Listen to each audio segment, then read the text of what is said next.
अस्सलाम वालेकुम नाजरीन, आप देख रहे हैं KPN-HT। मैं हूं सलमा हालिक।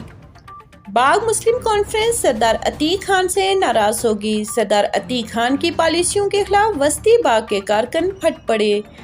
राजा महमूद यासीन को फ़ोन पे फ़ोन, अगर तनवीर इलियास की हमायत ही करनी थी तो इलेक्शन क्यों उसके मुकाबले में लड़े। इलेक्शन में जब मुस्लिम कॉन्फ्रेंस के साथ उसकी डील हो रही थी तो इस वक्त क्यों इनकार नहीं किया था। इस तरह का रद्द-ए-अमल वस्ती बाग से सामने आ रहा है और राजा महमूद यासीन खान को कारकुनों के 2 दिन की डेडलाइन दे दी।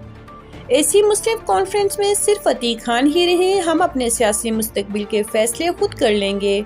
राजा महमूद यासीन खान ने कारकुनों से कहा है कि सब्र से काम लें, जबकि एक जज्बाती कारकुन राजा शाहिद ने राजा यासीन को भी खरी खरी सुना दी और पूरा दिन बाग शहर में भी जज्बाती नजर आए। उनका कहना था कि हम बाजार ऐसी मुस्लिम कॉन्फ्रेंसी सियासत से हमारी कुर्बानियों पर पानी फेर दिया गया है।